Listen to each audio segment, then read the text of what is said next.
Welcome back to our channel study beyond classes. This is your mentor Rohit Sengar. आज हम देखने वाले हैं इलेक्ट्रिसिटी का part second, class 10th। Okay, आज हम ये जो वीडियो है it is based on the Ohm's law. ये मान लीजिए कि ये ओम्स लॉ एग्जाम में आने के 95% चांसेस है। It means it is the most important part of this chapter. Board exams की बहुत फेवरेट है, मतलब सीबीएसई इस पे बहुत फेथ करती है और आपको एग्जाम में बार बार देगी, क्योंकि एनसीईआरटी का कंटेंट है। ओम्स लॉ हर बार एग्जाम में पूछा जाता है, एक बार नहीं, दो बार नहीं, 10 बार पूछा जाता है। इन 10 सालों में 2 से 4 बार ओम्स लॉ आ चुका है। ओके, अब ओम्स लॉ है क्या? देखिए, प्रीवियस वीडियो में आपने देखा था कि करंट जब फ्लो होता है थ्रू द कंडक्टर, तो होता क्या है, suppose to be a conductor है। ओके, अब यहां से करंट फ्लो हो रहा है, इलेक्ट्रॉन्स फ्लो हो रहा है। ये इलेक्ट्रॉन्स लेके जा रहे हैं charge, due to which electricity और करंट गेट जनरेटेड होता है। तो ओम्स लॉ क्या कहते हैं? ओम्स लॉ, ओम्स आप कहते हैं कि कभी भी किसी कंडक्टर से जितना करंट पास हो रहा है, जितना भी करंट पास हो रहा है, ओके, वो डायरेक्टली प्रोपोर्शनल होगा उसके पोटेंशियल डिफरेंस के। देखिए, एक बहुत सीधी सी चीज बताता हूं मैं आपको। आप मॉर्निंग में घर से निकले, आप पूरे दिन कहीं पे भी घूमिए, इवनिंग में you have to reach your home. आपको सोना वही है, आपको खाना वही है, सब सारी रिक्वायरमेंट आपकी बेसिक नीड वही पूरी करेगी। मतलब स्टार्ट कहीं और से हुए थे, दिन ढला, आप वापस अपनी मंजिल तक पहुंच गए। हाँ, ये जरूर हो सकता है कि सुबह जिस एनर्जी के साथ निकले थे आप, उस एनर्जी में थोड़ी बहुत कमी आई हो इवनिंग तक काम करते करते। यहां पे भी ऐसा ही होता है। करंट यहां से निकला, ओके, इस एंड तक पहुंचा, इस एंड पे पोटेंशियल डिफरेंस क्रिएट होगा, पोटेंशियल डिफरेंस क्रिएट होगा।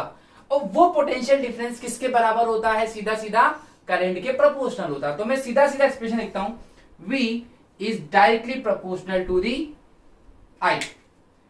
Current is directly proportional, V is directly proportional to I। Okay, Ohm's law क्या कहता है? किसी कांस्टेंट टेम्परेचर पे, किसी कांस्टेंट टेम्परेचर पे you have to fix the temperature. ठीक है, एक फैक्टर है जिस पे करंट अफेक्ट करता है, वो टेम्परेचर है, आपने प्रीवियस क्लास में पढ़ा होगा। तो कभी भी करंट जो फ्लो होगा वो डायरेक्टली प्रोपोर्शनल होगा किसके? पोटेंशियल डिफरेंस के। अब देखिए, अब सबको पता है जब प्रोपोर्शनलिटी का साइन हटता है तो एक कांस्टेंट लगता है।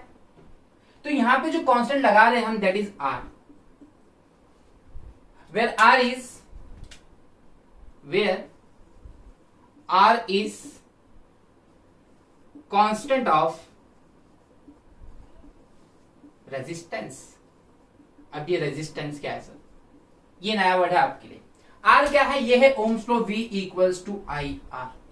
बहुत ही इंपॉर्टेंट एप्लीकेशन, यहां से आपके लिए न्यूमेरिकल्स भरपूर मिलने वाले हैं इस पार्ट के बाद से। और यहां पे R क्या है? R है रेजिस्टेंस। अब ये रेजिस्टेंस क्या होता है? देखिए, इलेक्ट्रिसिटी बहुत सिंपल सा कंपोनेंट है।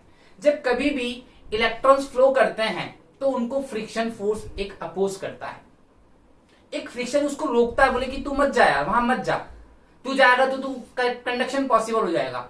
बट चूंकि इलेक्ट्रॉन्स के पास एक मोटिव है, they have to reach their poles, वो लेके जाते हैं चार्ज को और कंडक्शन को पॉसिबल बनाते हैं। अब जब कंडक्शन पॉसिबल हो जाता है तो वहां पे जो अपोज मिला है, उसको जब अपोज मिला है, वो अपोज ही रेजिस्टेंस है। उसी को हमने बोला कांस्टेंट ऑफ रेजिस्टेंस। इतनी बात समझ में? रेजिस्टेंस क्या है? इलेक्ट्रॉन जा रहे हैं तो उनको अपोज मिल रहा है। सपोज टू बी आप स्कूटी से निकल रहे हैं, बाइक से निकल रहे हैं, और स्पीड थोड़ी सी ज्यादा है, इट्स नॉट गुड। मैं एक एग्जांपल दे रहा हूं, इसको आप अदरवाइज मत लीजिएगा। आप निकल रहे हैं तो आपको लगता है हवा रोक रही है, लगता है ना? बस यहां पे भी इलेक्ट्रॉन्स को रोका जाता है। कौन रोकता है? वो रेजिस्टेंस रोकता है। उसी को हम कहते हैं रेजिस्टेंस। सबसे बेस्ट एग्जांपल ट्यूबलाइट। ट्यूबलाइट एक रेजिस्टेंस है। वो क्या करती है? इलेक्ट्रॉन्स निकले, जैसे ट्यूबलाइट के अंदर घुसे, उनको ग्लो करना पड़ा, उनको ग्लो करना पड़ा। इट मींस रेजिस्टेंस क्या है? Resistance is the obstruction offer to the flow of current. तो हम इसकी बात करते हैं। तो किसने दी ये दिया ओम्स लॉ ने, ओम्स साहब ने दिया ये लॉ। अब ये लॉ देने के बाद इन्होंने एक बहुत इंपॉर्टेंट रिलेशन फाइंड आउट किया, दैट इज R। और R क्या है? It's a constant of resistance. R क्या है, कांस्टेंट ऑफ रेजिस्टेंस, और ये रेजिस्टेंस किसने दिया, ओम्स ने। तो इसकी ऐसा यूनिट क्या हो गई, ओम्स। ठीक है, ऐसा unit of R is ohms, और इसको डिनोट करते हैं by the symbol headphones. Headphone देखें, जब फोन में प्लग इन करते हो तो ये हेडफोन आता है ऐसा साइन, बस ये है साइन। इस सिंबल से आप इसको डिनोट करते हैं। अगर आपसे कोई पूछे व्हाट इज ओम्स लॉ, तो according to Ohm's law at a constant temperature, किसी फिक्स टेम्परेचर पे जो करंट फ्लो हो रहा है वो डायरेक्टली प्रोपोर्शनल होगा किसके, करंट के, पोटेंशियल डिफरेंस के, उसके एंड्स के। या तो बोलो डायरेक्टली प्रोपोर्शनल पोटेंशियल डिफरेंस के, या पोटेंशियल डायरेक्टली प्रोपोर्शनल है करंट के, दोनों चीज बराबर है। ये इसके प्रोपोर्शनल है तो ये भी इसके प्रोपोर्शनल है। भाई अगर आप मुझसे पढ़ रहे हो तो मैं भी तो आपको पढ़ा रहा हूं, बात हुई बराबर।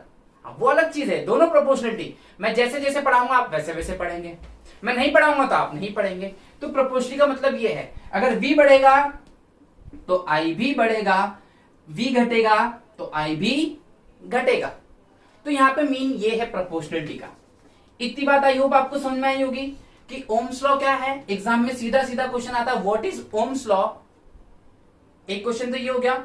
एक क्वेश्चन ये पूछता है कि आर क्या इंडिकेट करता है, तो आर इंडिकेट करता है रेजिस्टेंस को। रेजिस्टेंस का मतलब क्या होता है, सिंपल सी लैंग्वेज में देखें तो टू पॉज, टू स्टॉप, रोकना, रोकना, रुकावट, रुकावट। यहां लिख लीजिए इट्स रुकावट। रेजिस्टेंस का मतलब होता है रुकावट, है ना। ऐसा यूनिट क्या होती है इसकी, ओम्स। किससे डिनोट करते हैं सिंबल, ओमेगा। इसको हम बोलते हैं ओमेगा। क्या बोलते हैं, ओमेगा। इतनी बात समझ में। और आप खुद सोच लीजिए, हेडफोन, हेडफोन का काम क्या है, गाने का। किसने दिया है इसको, ओम्स ने, तो ओमेगा, बात खत्म। तो ये बात समझ में है आपको अच्छे से कि ओम्स लॉ क्या होता है। अब यहां से बहुत सारी चीजें आपके पास मिलने वाली है। अब इसी के रिलेशन से हम कुछ चीजों को पॉइंट आउट करते हैं। लेट्स सी, देखिए आपको मैंने बोला कि आर की ऐसा यूनिट है ओम्स, बट अगर देखें प्रैक्टिकली तो ये है volt, potential difference. Potential difference की ऐसी यूनिट क्या होती है, वोल्ट। यह करंट, करंट की ऐसी यूनिट क्या होती है, एम्पियर। मतलब वोल्ट पर एम्पियर को ही हम क्या बोल रहे हैं, ओम्स। अब चूंकि होता क्या, जो इसकी डिस्कवरी कर देता है, जो भी इन्वेंशन करता है साइंटिस्ट, हम उसके बिहाफ पे रख देते हैं, उसके ऑनर पे रख देते हैं उसका नाम। तो वोल्ट पर एम्पियर ही क्या है आपका, रेजिस्टेंस। या तो आप ये बोल लीजिए या तो आप बोल लीजिए इसको ओम्स। दोनों ऐसा यूनिट, पॉपुलर कौन है, ओम्स। सही दोनों है, मार्किंग स्कीम में आपको दोनों मिलेगी। बट रिमेंबर वन थिंग कि इसकी ऐसा यूनिट ओम्स है, और इसको डिनोट किया जाता है ओमेगा से। ये हेडफोन, ओमेगा, इट्स ओमेगा। इसको डिनोट करते हैं हम आर को ओमेगा से। इतनी बात समझ में। मतलब अगर मैंने बोला 5 ओमेगा, मतलब मैं किसकी बात कर रहा हूं, 5 ओम्स की। और अगर मैं ओम्स की बात कर रहा हूं तो मतलब मेरा फोकस किस पे है, रेजिस्टेंस पे है। और रेजिस्ट का मतलब क्या होता है, रेजिस्ट का मतलब होता है टू स्टॉप, रोकना। इतनी बात समझ में। अब हम एक नया टॉपिक डिस्कस कर रहे हैं जो इसी कॉन्सेप्ट पे बेस्ड है, that is the factor affecting resistance. Factor affecting resistance. Now we have factor affecting resistance. आपने ओम्स लॉ देखा, ओम्स लॉ ने एक चीज दी हमें, दैट इज कॉल्ड रेजिस्टेंस। अब हम बात कर रहे हैं कि जो रेजिस्टेंस आर था उसको कौन कौन से फैक्टर्स अफेक्ट करने वाले हैं, which factors are going to affect the resistance. आखिर कैसे अफेक्ट करेंगे, क्यों अफेक्ट करेंगे। सबसे पहली चीज, इस वीडियो में आप वो चीज देखने वाले हैं अब जो आपने आसपास रोज देखी है लेकिन आपको उसके पीछे रीजन नहीं पता था। देखिए सबसे पहली चीज, length, length of conductor, length of conductor, okay. और दूसरा है area of cross section, area of cross section. अगर हम लेंथ की बात करूं तो such that R is directly proportional to L, मतलब जितना ज्यादा लेंथ होगा उतना ज्यादा रेजिस्टेंस होगा। दैट्स वाई मोबाइल कंपनियां आपके फोन के चार्जर की लेंथ को कम रखती हैं। सोचने वाली बात है ना कि उनको कंजूसी क्यों करते हैं वो लेंथ को कम करने में, इसीलिए क्योंकि अगर वो लेंथ को ज्यादा कर देंगे तो रेजिस्टेंस ज्यादा ऑफर होगा।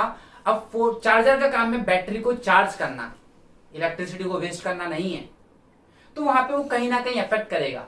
दैट्स व्हाई आप देखिएगा आपके घर में जितने भी डिवाइसेस हैं, टीवी का देख लीजिए आप, वायर लिमिटेड होता है, आपके मन में कभी नहीं आया? और वहीं पे आप सोचिए आपका एक्सटेंशन बोर्ड होता है, ओके, कितनी लंबी वायर होती है, कितनी बार खराब होता है ना खराब, इसीलिए होता है क्योंकि लेंथ बढ़ता है, रेजिस्टेंस बढ़ जाता है, और जैसे ही ये फैक्टर होता है तो ये कहीं ना कहीं अफेक्ट करता है। ओके, अब दूसरा फैक्टर है area of cross section, that is ये सच दैट ये इनवर्सली प्रोपोर्शनल होता है। इनवर्सली मतलब इसमें क्या था, ये बढ़ रहा था तो ये भी बढ़ रहा था, ये घट रहा था तो ये भी घट रहा था। यहाँ पे क्या है, अगर ये बढ़ेगा तो ये घटेगा, ये बढ़ेगा तो ये घटेगा। अब आप खुद सोचिए, क्या आपके फोन के चार्जर का एरिया ऑफ क्रॉस सेक्शन मतलब क्या, इसकी बात कर रहा हूं, ये है एरिया ऑफ क्रॉस सेक्शन। ये मार्कर है, suppose to be a conductor है, तो ये जो पार्ट दिख रहा है this is called area of cross section. जो इसकी मोटाई, इसकी जो थिकनेस है वो है इसका एरिया ऑफ क्रॉस सेक्शन। तो आप खुद सोचिए, आपने देखा होगा पोल्स पे वायर को, वो कैसे होते हैं, मोटे होते हैं, और जब वायर जैसे जैसे आपके घरों तक पहुंचता है उसकी लेंथ कैसी हो जाती है, पतली। और वही वायर जब आपके फोन के चार्जर पे जाता है तो उसकी लेंथ और पतली हो जाती है। और अगर आपने नोटिस किया हो, कभी खराब चार्जर को देखा हो, तो उसके अंदर भी फाइन वायर्स होते हैं। क्यों? एरिया ऑफ क्रॉस सेक्शन को कम किया जाता है ताकि रेजिस्टेंस ज्यादा हो जाए। ओके, और वहां पे एरिया ऑफ क्रॉस सेक्शन को बढ़ा देंगे तो रेजिस्टेंस कम होगा, क्योंकि वहां से जब पावर हाउस से बिजली निकलती है तो उसका मोटिव होता है आपके घरों तक पहुंचाना। ठीक, तो एरिया ऑफ क्रॉस सेक्शन को बढ़ा दिया तो रेजिस्टेंस मिला उसको कम, ज्यादा से ज्यादा इलेक्ट्रिसिटी आपके घरों तक पहुंचेगी, लॉस होगी, नो डाउट लॉस ज्यादा होगा। फिर अब टीवी को तो भाई उतनी इलेक्ट्रिसिटी चाहिए नहीं, आपने एरिया ऑफ क्रॉस सेक्शन उसका कम कर दिया वायर का, तो रेजिस्टेंस उसने, जैसे एरिया ऑफ क्रॉस सेक्शन कम किया आपने तो रेजिस्टेंस उसने ज्यादा ऑफर किया, तो बिजली की जो नीड है टीवी की वो पूरी हो गई। तो आपने दो फैक्टर्स को देखा। अब ये दोनों फैक्टर्स को अगर हम देखें तो इससे बहुत इंपॉर्टेंट कॉन्सेप्ट निकल के आता है जो एग्जाम के लिए बहुत इंपॉर्टेंट है। एग्जाम में दो चीजें पूछती है, सबसे पहले what are the factor affecting resistance, तो दो फैक्टर्स है, लेंथ ऑफ कंडक्टर और एरिया ऑफ क्रॉस सेक्शन। अब पूछेगा कैसे, तो भाई ऐसे। ठीक, अगर आपसे कोई पूछे कि लेंथ बढ़ाने से रेजिस्टेंस का क्या होगा, सर रेजिस्टेंस बढ़ेगा। क्यों बढ़ेगा? क्योंकि डायरेक्टली प्रोपोर्शनल है। मैंने बोला एरिया ऑफ क्रॉस सेक्शन बढ़ाने से क्या होगा, सर घटेगा। क्यों घटेगा? ये अब इसी के बिहाफ पे मैं एक बहुत इंपॉर्टेंट कॉन्सेप्ट यहां पे हम डिराइव करने वाले हैं, दैट इज कॉल्ड रेजिस्टिविटी। देखिए रेजिस्टिविटी क्या होती है। आपने अभी देखा कि R जो है वो डायरेक्टली प्रोपोर्शनल है A के, L के, इक्वेशन 1। ओके, फिर R जो है वो डायरेक्टली प्रोपोर्शनल है 1/A के। मैं डायरेक्टली बोलूं 1/A तो भी ठीक, मैं बोलूं इनवर्सली A तो भी ठीक। अगर मैं इन दोनों फैक्टर्स को ऑन कंबाइनिंग 1 and 2, मैं दोनों को कंबाइन कर देता हूं। R is directly proportional to L/A, got it. आप सबको पता है फिजिक्स में प्रोपोर्शनलिटी हटेगी तो कुछ ना कुछ तो लगेगा सर, लगेगा कि नहीं लगेगा? लगेगा ना। तो प्रोपोर्शनलिटी हटाई हमने, जैसे ही प्रोपोर्शनलिटी का साइन हटेगा then you have to introduce constant. अब यहां पे जो मैं कांस्टेंट लगा रहा हूं वो है रो, ऐसा रो, इट्स कॉल्ड रो L/A। इतनी बात समझ में आई आपको? रो L/A। तो सबसे इंपॉर्टेंट है यहां पे रो, और रो होता है L/A। तो जैसे ही आपने रो की वैल्यू निकाली तो आप देखिए R इंटू A ऊपर चल जाएगा, L नीचे ही आ गया आपका रो। और रो क्या है यहाँ पे, वेयर एग्जाम में सीधा सीधा क्वेश्चन रो को लेके आता है, ये A आपका ऊपर है, ओके, सीधा सीधा रो को लेके आता है क्वेश्चन, और वो क्वेश्चन है आपका कि व्हाट इज रो। तो रो क्या है, where rho is constant of resistivity. तो रो क्या है, रो है यहाँ पे रेजिस्टिविटी। आपको थोड़ा सा ये चैप्टर ऐसा लग रहा हो कि बहुत ज्यादा है, सर देखो बिजली है तो खतरा तो होगा ही इसमें जनाब, थोड़ा पढ़ेंगे तो बहुत अच्छे से आएगा। डोंट वरी, मैं बैठा हूं, मैं आपको हर चीज बताऊंगा कैसे करनी है, कैसे रिवाइज करना है। ये आपका है रेजिस्टिविटी। अब देखिए, आपने एक कांस्टेंट निकाला, हमारी ड्यूटी बनती है उस कांस्टेंट को क्या देंगे, एसआई यूनिट देंगे। अब इसके असाइनमेंट निकालें, आपको असाइनमेंट निकालना मैंने सिखा रखी बहुत अच्छे से। देखिए, आपने अभी फैक्टर को निकाला, ओके, इधर देखिएगा, R into A upon L. R की असाइनमेंट क्या थी, बोलिए, ओम्स थी, तो ये ओम, ठीक, ओम्स ओमेगा से। एरिया किस में मेजर करते हैं आप, मीटर स्क्वायर में, मेजर करते हैं, ये हो गया आपका मीटर स्क्वायर। और लेंथ किस में होती है, मीटर में, इससे ही कैंसल आउट हुआ, तो ओम्स मीटर। इसकी एसआई यूनिट क्या हो गई, रेजिस्टिविटी की, the SI unit of resistivity is ohms meter. Ohms meter कैसे डिराइव किया हमने, ये देखिए यहां से डिराइव किया, यहां से हमने डिराइव किया। और पर्टिकुलर एग्जाम में आता है कि derive SI unit for resistivity. Now factor affecting resistivity, आपने रेजिस्टिविटी देखी। अच्छा, रेजिस्टिविटी को मैं एक बार लिखता हूं वापस से। जो रेजिस्टिविटी थी अपनी, that was equivalent to ohms into A upon L equals to rho. ये रेजिस्टिविटी थी।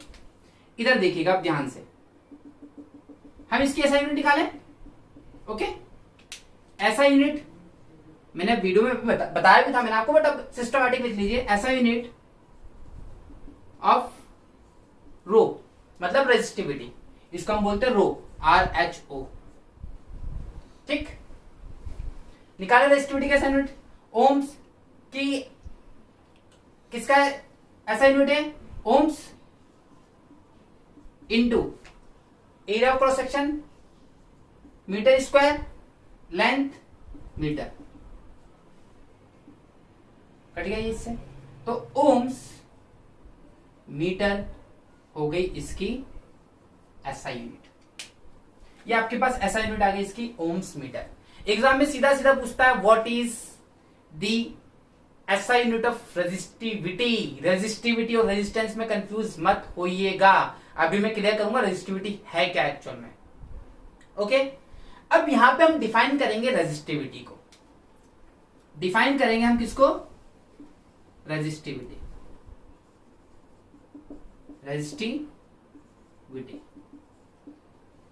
तो रेजिस्टिविटी है क्या, इधर देखिए, resistivity of a conductor is equal to the resistance when unit current is passes through unit area of cross section and the length of wire is unit। मतलब resistivity क्या है, रेजिस्टिविटी कुछ नहीं, रेजिस्टिविटी किसके इक्वल है, resistance के।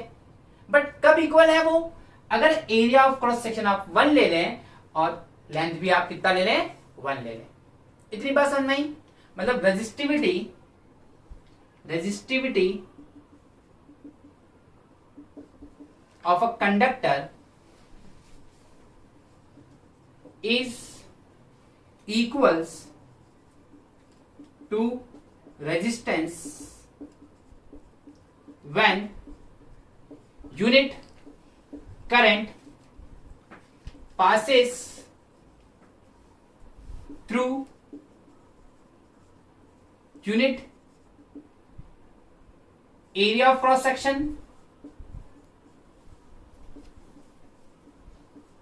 and unit length, इसको हम कहेंगे रेजिस्टिविटी।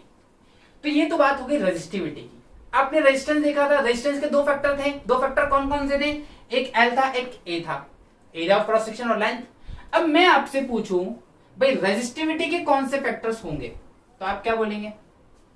अगर आपके माइंड में आ रहा है कि resistivity area of cross section और एल से अफेक्टेड होगी, तो आप सही नहीं सोच रहे हैं, बिल्कुल गलत सोच रहे हैं। और सीबीएसई इसी का फायदा उठाती है बच्चों से। उनको पता है कि 100 में से 90% बच्चे कंफ्यूज है रेजिस्टेंस और रेजिस्टिविटी को लेके। बट आप ध्यान रखिएगा, रेजिस्टिविटी, रेजिस्टेंस, ये है रेजिस्टिविटी और रेजिस्टेंस आर था। ओके, ओम्स लॉ से निकाला था हमने, V by I equals to R. इसके जो फैक्टर्स हैं, वहां पे फैक्टर कौन कौन से थे, रिकॉल करिए मन में। वहां पे दो फैक्टर से, लेंथ था, एरिया ऑफ क्रॉस सेक्शन। यहां पे लेंथ और एरिया ऑफ क्रॉस सेक्शन नहीं हुआ, जस्ट उल्टा। यहां पे है नेचर ऑफ मटेरियल, मटेरियल, और दूसरा होगा सबसे इंपॉर्टेंट यहां पे टेम्परेचर, बस। Nature of material and temperature. अगर आपसे कोई पूछे कि रेजिस्टेंस की, रेजिस्टिविटी के फैक्टर्स कौन कौन से हैं, तो सर नेचर ऑफ मटेरियल है और टेम्परेचर है। अब देखिए नेचर ऑफ मटेरियल कैसे अफेक्ट करता है। आप मार्केट जाइएगा, अभी चूंकि समर वेकेशन, समर चल रही है, तो ऑब्वियसली कि आप फैन वगैरह यूज करेंगे, कूलर यूज करेंगे, ठीक। कूलर में मोटर लगती है, ओके। उस मोटर के अंदर कॉइल होती है कॉपर और एल्यूमिनियम की। अब जाइएगा मार्केट में, आपके जो मोस्टली वायर्स हैं सारे कॉपर के बने हैं, बन तो एल्यूमिनियम के भी सकते हैं, लेकिन कॉपर की रेजिस्टिविटी अच्छी होती है एज कंपेयर देन एल्यूमिनियम। इस वजह से कॉपर को प्रेफर किया जाता है, इस वजह से कॉपर को प्रेफर किया जाता है। और इस दुनिया में सबसे बेस्ट कंडक्टर है आपका सिल्वर। अब आप खुद सोचिए, सिल्वर का तो हम वायर बना नहीं सकते, पता पड़ा आज बिछाई कल गायब रात को ही। ऑब्वियस है भाई, सिल्वर महंगा है, कोई भी चुरा लेगा, किसी के मन में भी खोट आ सकती है, पता पड़ा खंबा ही ले गए उसके साथ, तो क्या मतलब। तो ये चीज है। तो नेचर ऑफ मटेरियल इंपॉर्टेंट है, क्योंकि हर मटेरियल की रेजिस्टिविटी अलग अलग होती है। लेकिन हम कॉपर प्रेफर करते हैं। कॉपर इसलिए प्रेफर किया जाता है क्योंकि कन्वीनियंट है, चीप है, ड्यूरेबल है, सबसे इंपॉर्टेंट चीज। क्योंकि आप सिल्वर प्रेफर नहीं कर सकते। अब आप खुद सोचिए ना, अगर आप सिल्वर प्रेफर करने लग गए तो कितनी कॉस्टिंग हो जाएगी। जितने का घर नहीं उतने की सिर्फ आपका इलेक्ट्रिसिटी हो जाएगी वहां पे, तो वो चीज नहीं कर सकते आप। तो आपने इस वीडियो में देखा सबसे important Ohm's law, resistivity and resistance. एक बार हम डिफरेंस मैनर में देख लेते हैं। रेजिस्टेंस को किससे डिनोट किया था, कैपिटल आर। रेजिस्टिविटी को ओम्स। आर क्या था, कांस्टेंट ऑफ रेजिस्टेंस। ओम्स क्या है, कांस्टेंट ऑफ रेजिस्टिविटी। वो किस पे अफेक्ट करता था, लेंथ पे और एरिया ऑफ क्रॉस सेक्शन पे। ये किस पे अफेक्ट करता है, नेचर एंड टेम्परेचर पे। उसकी असाइनमेंट क्या थी, ओम्स। इसकी assignment ohms per meter, ohms meter, not per meter, ohms meter. I hope आपको इतनी बात समझ में आई होगी। अगर एक बात समझ में नहीं आया तो पीछे रिवाइंड कर सकते हैं, आप प्लेबैक कर सकते हैं, 2-3 बार देख लीजिएगा वीडियोस को, बट आपको समझ में आएगा। आपसे रिक्वेस्ट है कि चीजों को टफ समझ के मत छोड़िएगा, क्योंकि यहां से सीबीएसई सीधा सीधा कनेक्शन पूछती है। और अगर आपका ये पार्ट वीक रहा तो आने वाले आगे के न्यूमेरिकल्स आपके चले जाएंगे। तो hope you enjoy the video. Thanks for watching and stay with us. Thank you.